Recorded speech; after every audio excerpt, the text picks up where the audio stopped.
सास क्यों बहू को खुश नहीं देख पाती।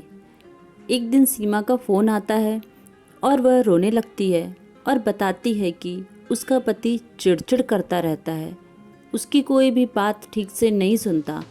सासू माँ भी उखड़ी उखड़ी रहती है, कभी कभी ताने भी देती है। मेरी पहली रसोई है, बहुत खुश हूँ, थोड़ी नर्वस भी। सासू माँ ने खीर पूरी बनाने बोला है। शाम को मैंने खीर पूरी बनाया, सभी को बहुत पसंद आया मेरे हाथ का खाना। मुझे भी बहुत अच्छा लगा कि सभी बहुत खुश हैं। सभी का खाना खाकर ख़त्म होने के बाद मैंने पूरी रसोई साफ़ की, फिर मैं भी जाकर सो गई। सुबह 6 बजे उठकर घर के काम में जुट गई। हर काम समय पर करती, कभी किसी को शिकायत का मौका नहीं दिया।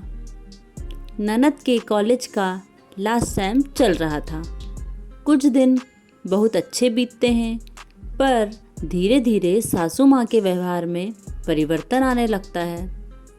ननद भी चिड़ी चिड़ी सी रहने लगती थी मेरे साथ। मुझे समझ नहीं आ रहा था कि मुझसे कोई गलती हो रही है क्या, जो सासू माँ मुझसे ठीक से बात भी नहीं करती है।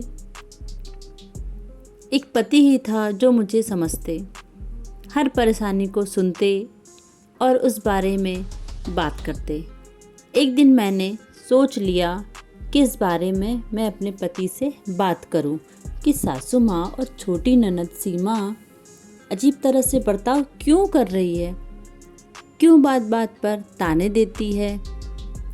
पहले तो सभी का व्यवहार बहुत अच्छा था। अपना सारा काम समाप्त करके मैं अपने कमरे में गई और देखा कि पतिदेव बिस्तर पर अपना फ़ोन देख रहे हैं। मैंने सोचा बात करती ही हूँ और सारी बात बता दी कि सासू माँ बात बात पर ताने देती है, वह भी बिना बात के।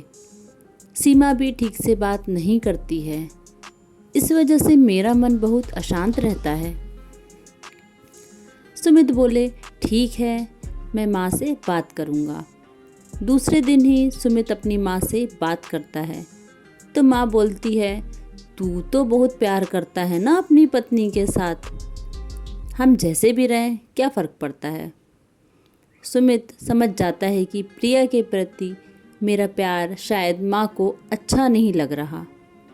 वो उस बात को वहीं ख़त्म कर देता है और प्रिया को भी समझा देता है कि माँ और सीमा की बात का बुरा ना माने। प्रिया भी इस बारे में दोबारा बात नहीं करती। छोटी ननद सीमा की भी उम्र हो रही थी, उसकी भी शादी के लिए अच्छा लड़का देखने लगते हैं।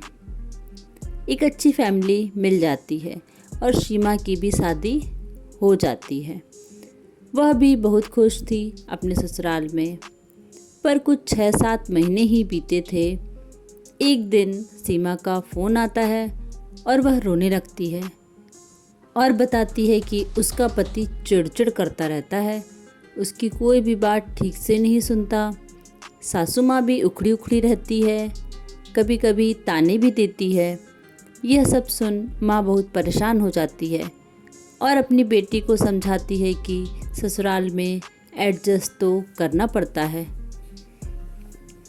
अपनी बेटी के ससुराल वालों का व्यवहार देख माँ को समझ आ जाता है कि प्यार दोनों को चाहिए, वह चाहे बेटी हो या बहू, बहू भी तो किसी की बेटी ही है। तब से सासू माँ के व्यवहार में भी बहुत परिवर्तन आ गया है।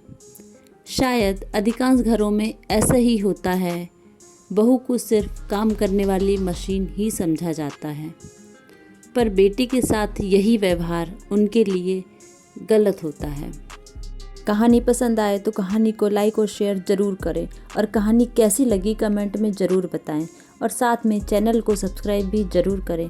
कहानी में यहाँ तक बने रहने के लिए आपका बहुत बहुत धन्यवाद।